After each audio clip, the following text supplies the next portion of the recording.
नमस्कार दोस्तों, उषा की आवाज़ चैनल में आप सभी का स्वागत है। हमारी आज की कहानी है जात पात। नित्य प्रतिदिन की तरह आज भी सूर्यदेव अपनी सेवाएं देने धीमे धीमे तप और विशाल प्रकाश के साथ पहाड़ी की चोटी पर निकल आए थे। गांव की सुधा चाची की आवाज़ हर रोज की तरह कानों में गूंज उठी। आशा, शानू, विमला, तनु, उठो भाई उठो, देखो तो सूरज चढ़ाया है, सारा संसार उजाला हो गया है। और तुम? यह बोलते सुधा चाची उस कमरे में घुस गई जहां आशा सोई थी। अरे ओ मेरी भोली सी, प्यारी सी, अच्छी सी दादी, क्यों हर रोज सुबह सुबह अपनी कोयल सी मधुर आवाज का प्रचार प्रसार करती फिरती हो? आस पड़ोस के लिए भी अलार्म का काम करती हो? बिस्तर पर ऊँघते हुए से पलथी मारकर सुधा चाची के झुर्रियों से लबरेज चेहरे को चूमते हुए आशा बोली, तुझे अब सुबह इतनी देर तक सोए रहना शोभा नहीं देता आशा। शादी की उम्र हो गई है, माँ का हाथ बटाया कर, कुछ सीख भी जाएगी और माँ की मदद भी हो जाएगी। सुधा चाची बूढ़ी आंखों की कोरों में पानी भरते हुए बोली, बस भी कर मेरी प्यारी दादी, जब देखो तब उपदेश। और हाँ, जो ये बात बात पर इन झीलसी आंखों में लहरें उठाती रहती हो ना, ये मत किया करो। आशा सुधा चाची की झुर्रियों से लबरेज पोपलों को दोनों ओर से पकड़ते हुए और पुचकारते हुए बोली, कैसे चुप रहूं बच्चा, दादी जो हूं तेरी। सुधा चाची कोरों का पानी पोंछते हुए और आशा का सिर सहलाते हुए बोली, रमा ओ रमा। बाहर से सोहन ने आवाज लगाई, दी आई। अंदर से रोटियों को बेलते हुए रमा बोली, अरे मैं काम पर जा रहा हूँ, देर हो रही है, बाहर कुछ सामान रखा है, इसे उठाकर भीतर रख लेना, आशा को बोल दे चाहे। जाते हुए सोहन बोले, जी उठा लूंगी, आपकी लाडली तो अभी खर्राटे मार रही होगी, बिगाड़ रखा है बुढ़िया ने।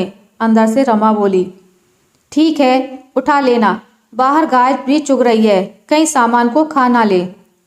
सोहन सड़क से बोले, जी उठा लूंगी, शाम को जल्दी आना। अंदर से रमा बोली, पर शायद ये सब सोहन ने नहीं सुना, वे निकल पड़े थे।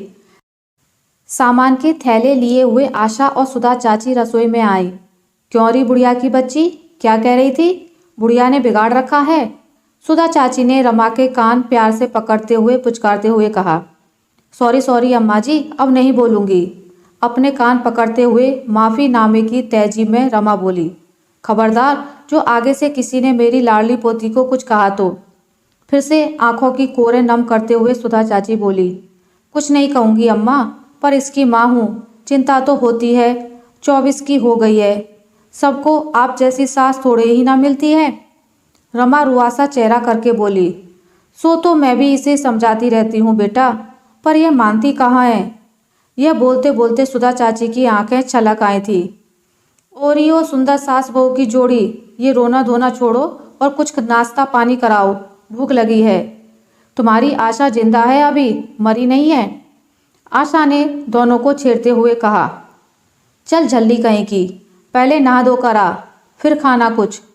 सुधा चाची आंसू पोंछते हुए बोली। अपनी अल्लड़ मस्ती में आशा नहाने जाती है। इस बीच सुधा चाची और रमा बात कर रही थी कि परसों आशा को देखने लड़के वाले आ रहे हैं। रमा के बाबूजी बोल रहे थे कि बेटी जवान हो गई है, हाथ पीले करना हमारा फर्ज है, फिर बीए भी इस साल इसकी पूरी हो जाएगी। रमा सुधा चाची से बोल रही थी, बेटियां तो है ही पराया धन, कब तक पास रखोगे? जब देखो तब सब बस मेरे पीछे हाथ धोकर पड़े हैं, किसी ना किसी तरह से मुझे जल्दी भगाने की तैयारी में है। मैं अभी शादी नहीं करूँगी, हाँ कह दिया मैंने, जब तक एमए ना कर लूँ। आशा बाल झाड़ते हुए झल्लाकर बोली, बस कर रही ओ चम्मक छल्लो, कब तक बाप के यहाँ बैठी रहेगी? 24 की होली, फिर कब 50 की होके शादी करेगी क्या? कौन वरेगा तब तुझे? जब मैं तेरी उम्र की थी ना, तो दो दो औलाद जन बैठी थी। पास तनु को नहला रही चंपा दीदी व्यंग करते हुए बोली, वह आपका जमाना था फूफी, अब मॉडर्न जमाना है, समझी? आशा को पुचकारते हुए बोली, हाँ हाँ तोड़ ले अपने बाप की रोटियां, और तुझे कौन समझाए? चंपा दीदी बोली, बस भी कर चंपा, तू हमेशा इसे छोड़ते हुए क्यों ताने मारती रहती है? सुधा चाची डांटते हुए बोली, हाँ हाँ माँ, और चढ़ाओ इसे सर पर, तुमने ही तो इसे बिगाड़ रखा है। ठीक कहती है रमा भाभी, चंपा दीदी बोली। हर चीज का एक समय होता है, शादी की भी एक उम्र होती है। ठीक कह रहे हैं सब, आशा की बेनी बनाते हुए सुधा चाची बोली। तीसरे दिन लोक रीत के तहत बुलाए गए मेहमान आए। आशा जैसी सुंदर और पढ़ी लिखी लड़की को देखकर रिश्ता तुरंत पक्का कर लेते हैं। दिन गुजरते गए। यहाँ आशा ने बुद्धि से तो यह रिश्ता कबूल लिया था, पर दिल से नाखुश ही थी। एक दिन पास में एक मेला था। आशा अपनी सहेली रूपाली के साथ मेला देखने चली गई। रास्ते में उन्हें पंकज मिला, जो उनका क्लासमेट था। वह पास के गांव का रहने वाला था और एक अच्छा लड़का था। उसने गाड़ी रोकी। अरे आशा और रूपाली, कहाँ जा रही हो? पंकज ने कहा। ओ पंकज, हम मेले में जा रही हैं, और तुम? रूपाली ने चौंकते हुए कहा। मैं भी मेले में जा रहा हूँ। आओ चलो बैठो, पंकज ने कहा।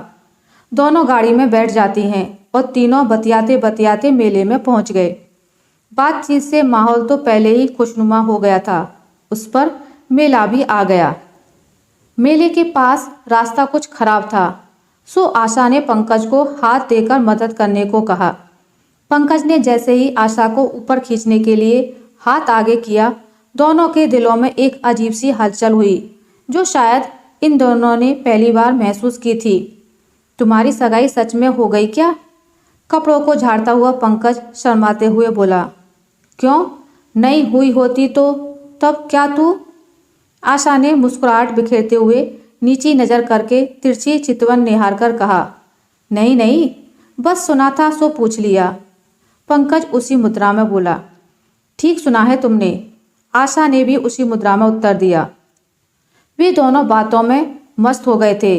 बाहरी परिचय तो उनका पहले से ही था, पर आज तो उनका रूहानी परिचय भी हो गया था शायद।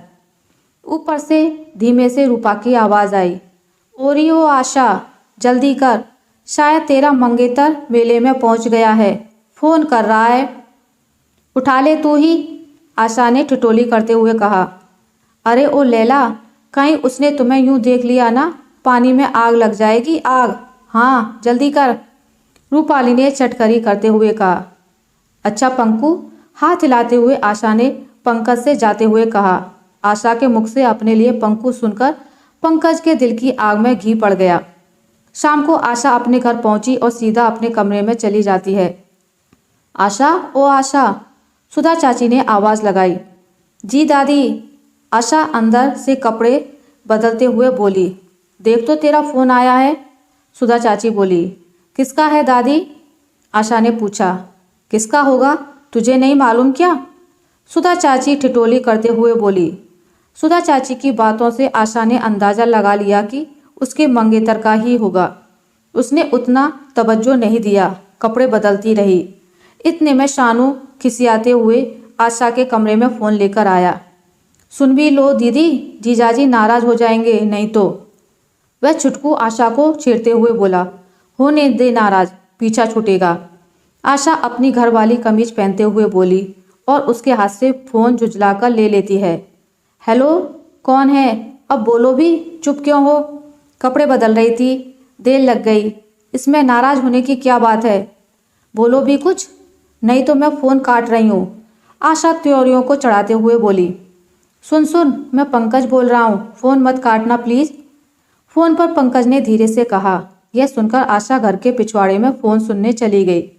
घर वालों ने सोचा कि यह हमसे शर्माकर दामाद से बात करने पिछवाड़े गई है। सुधा चाची ने आशा का फ़ोन पहले उठाया था। उस पर किसी मर्द की आवाज़ सुनकर अंदाजे से दामाद का फ़ोन होने का अनुमान लगाया था। सब खुश थे कि बेटी को दामाद का फ़ोन आया है, पर किसे मालूम कि आशा ने फ़ोन पर किसी और से कल मुलाकात का मामला फिट किया है। बाहर हल्की हल्की बारिश हो रही थी। कस्बे के नक्कड़ पर बने रेन शेल्टर में आशा और पंकज दोनों बैठे हुए थे। क्या तुम अपने मंगेतर से खुश नहीं हो? पंकज ने आशा से कहा। किसने कहा? आशा ने तखलियों में कहा। तुम ही तो कल फ़ोन पर कह रही थी, पंकज ने कहा। पंकज ने आशा को शानू के छेड़ने पर बड़बड़ाते हुए सुन लिया था। हाँ, नहीं हूँ खुश, तो क्या कर लोगे तुम? आशा बोली। तूने क्या यह फिल्म समझी है कि हीरो विलेन को पीट देगा? पंकज बोला। हीरो, और वो भी तू? आशा हंसते हुए बोली। हाँ हाँ, मैं क्यों, तुमको कोई शक है? पंकज बड़े रुआब से बोला। पंकज की यह अदा तो आशा को और भी घायल कर गई। अच्छा अच्छा, एक बार फिर से बोलो, आशा ने अनुनय किया। पंकज ने क्रिया पुनः दोहराई। शादी का दिन तय कर लिया गया था और तैयारियां दोनों ओर से जोरों पर थी। एक दिन दोनों परिवार के लोग शहर शादी के जेवर कपड़े खरीदने आए थे। आशा को भी पसंद का सामान खरीदने के लिए साथ लाया गया था। सभी खरीद फरोख्त कर रहे थे। इस बीच आशा टॉयलेट गई। वहां से वह वापस नहीं आई। थोड़ी देर बाद सबका ध्यान जब इस ओर गया तो दोनों परिवारों में खलबली मची। फोन लगाया, वह स्विच ऑफ आ रहा था। शहर का कोना कोना छान डाला पर कोई खबर नहीं मिली। शाम होने वाली थी। तब सबने निर्णय लिया कि पुलिस में रपट दर्ज की जाए। रपट लिखवाते ही सब अपने अपने घरों को चले गए। 3 दिन बाद डाकिया एक चिट्ठी सुधा चाची के पास छोड़ गया था। चाची को पढ़ना नहीं आता था। शाम को जब सोहन और रमा आए तो उन्हें दे दी। देखना सोहन, तेरे नाम डाकिया चिट्ठी दे गया था, सुधा चाची बोली। सोहन ने जब चिट्ठी पढ़ी तो आग बबूला हो उठा। नालायक को यह दिन दिखाने के लिए ही पाला पोसा था। नाक कटा डाली मूर्ख ने हमारी, कहीं मुंह दिखाने लायक नहीं छोड़ा। क्या बोलेंगे समधी जी को? चलो उनसे तो ले दे के निपट भी लेंगे, पर समाज को क्या कहेंगे? सोहन गुस्से से लाल होकर बोल रहा था।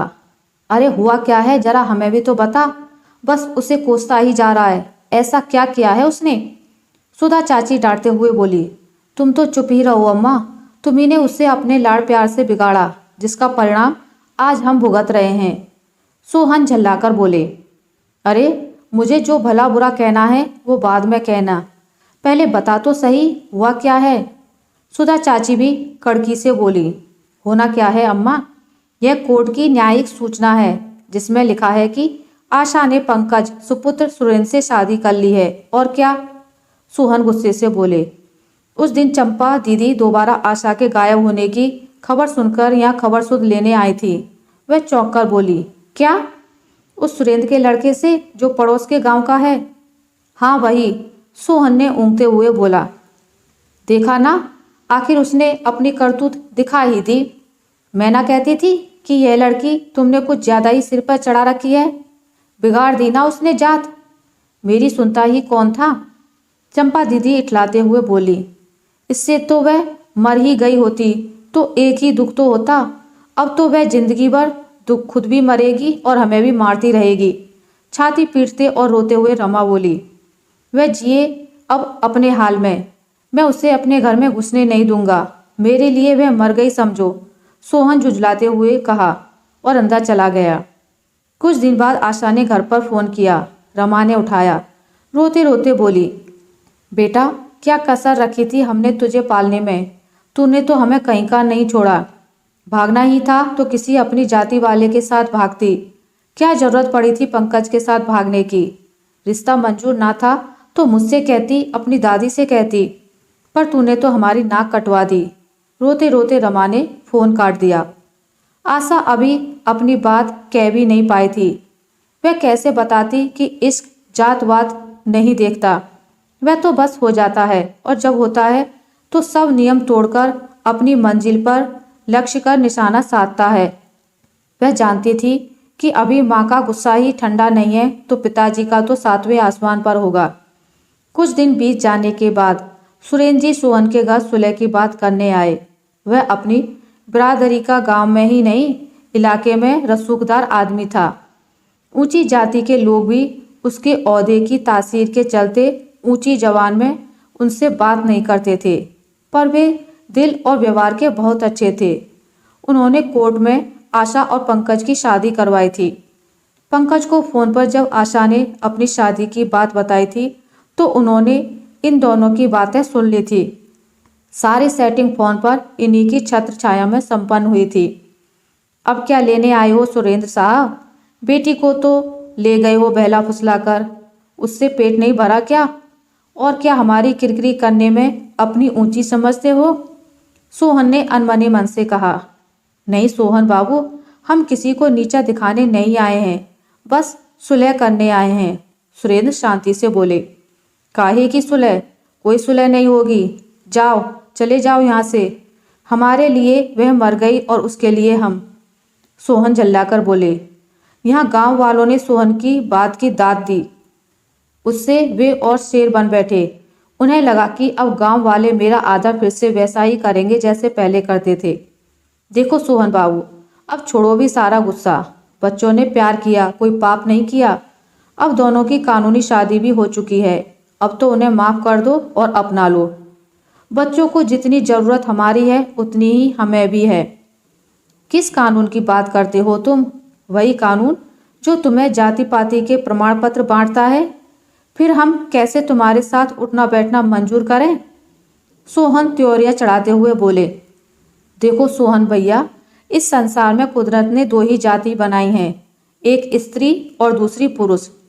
वही सृष्टि के घटना चक्र को चलाने में सदा से कुदरत का साथ दे रही है। बाकी तो सब मनुष्य मन की खुरापात है। इसलिए इस जात पात के विवाद में ना पड़कर बच्चों के बारे में सोचो। सुरेंद्र ने शांति से समझाते हुए बोला। अपना यह ज्ञान कहीं और सुनाना, यहाँ नहीं। बड़े आए उपदेश देने। जब तुम एससी का प्रमाण पत्र लेकर आरक्षण लेने के लिए अपनी जाति बड़े फखर से बताते हो, तब यह उपदेश नहीं देते। तब नहीं कहते कि हमें जाति प्रमाण पत्र नहीं चाहिए, हमें मानव होने का प्रमाण पत्र दो। अब अपनी जाति स्वीकारने में हेठी समझ रहे हो? सोहन ने अपने मन की सारी भड़ास उतार दी। अरे भाई, क्यों बात उलझा रहे हो? मैं मानता हूं कि आरक्षण होना ही नहीं चाहिए। हो भी तो जातियों के आधार पर ना हो, आर्थिक आधार पर हो। यह बहुत पहले ही हो जाना चाहिए था। ऐसा अगर समय पर हो गया होता तो आज़ादी के इतने सालों बाद हमारे बच्चों ने आपसी रिश्ते कायम कर जात पात का रोग ही मिटा दिया होता। पर यह तो राजनीतिक मामला है, इसमें हम क्या कर सकते हैं? और फिर इन बच्चों का तो कोई दोष ही नहीं। सुरेंद्र ने पुनः समझाते हुए कहा।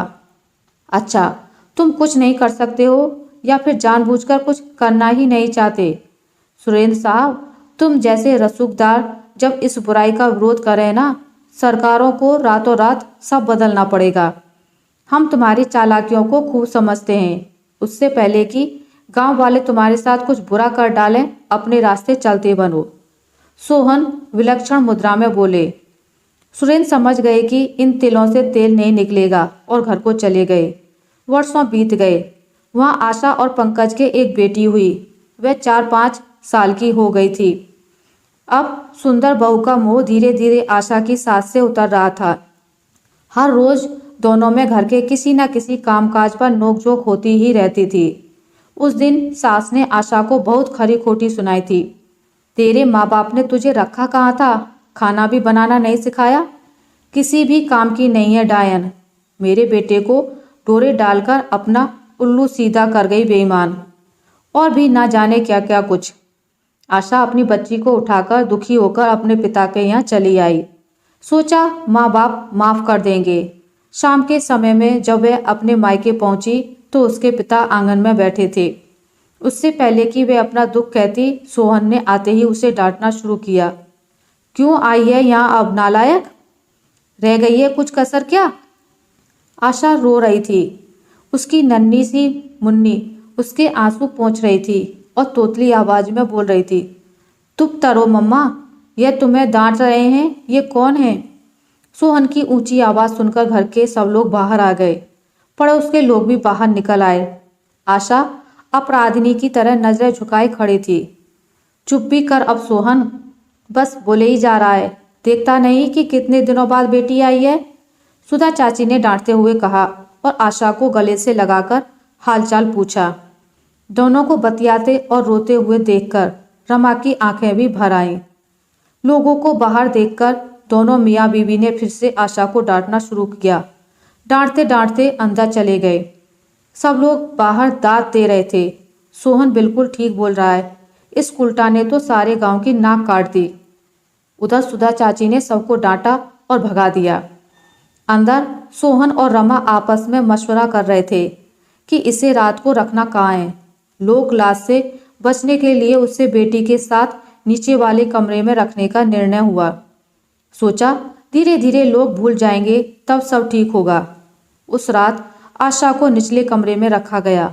सुबह जब आशा की नन्ही बच्ची मम्मी मम्मी चिल्लाने लगी तो सब निचले कमरे की ओर दौड़े।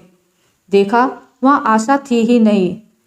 बच्ची को पूछा कि मम्मी कहाँ गई, पर उसे कुछ भी मालूम नहीं था। वह तो बस रो रही थी। शानू रोता रोता आया। अरे पापा पापा, दीदी वहां चट्टान के पास पड़ी है, उसके मुंह से खून निकल रहा है। वह भागे भागे जाते हैं, पर आशा अब चली गई थी। बच्ची मम्मी से लिपटना चाह रही थी। उसे दूर ले जाया गया। सब रो रहे थे। सोहन भी फूट फूट कर रो रहे थे। शायद आशा ने रात को बच्ची को सुलाकर उस पास वाली चट्टान से कूदकर अपनी जान दे दी थी। शायद अब वह सहन नहीं कर पा रही थी। उसकी सहन शक्ति जवाब दे गई होगी। वहां सांस की खिचखिच और यहाँ उसे निचले कमरे में रखा जाना शायद रास नहीं आया। उसने अंदर ही अंदर कुड़कर अपनी जान दे दी। उधर शहर से आशा का पति व ससुर घर पहुंचते हैं। उनसे आशा की सास ने कहानी उल्टी बता दी। पोस्टमार्टम हुआ और लाश जला दी गई। पुलिस केस दोहरा हो गया। आशा के ससुराल वालों ने सोहन पर केस किया और सोहन ने उन पर घरेलू हिंसा का केस किया। दोनों परिवारों में आग लगी। पंकज भी बहुत दुखी है। वह तो शायद दूसरी शादी करके संभल जाएगा, पर बेचारी उस नन्ही सी बेटी की माँ को कौन वापस लाएगा। वह हर रोज मायूस होकर उस रास्ते को देखती रहती है जहाँ से उसकी माँ को जलाने के लिए ले जाया गया था। आशा करती हूँ आपको मेरी आज की कहानी अच्छी लगी होगी। अगर आपको मेरी ये कहानी अच्छी लगी है तो इसे लाइक करें, ज़्यादा से ज़्यादा शेयर करें, और अगर आप मेरे चैनल पर नए हैं तो इसे सब्सक्राइब करना ना भूलें। मिलते हैं एक नई कहानी के साथ, तब तक के लिए नमस्कार।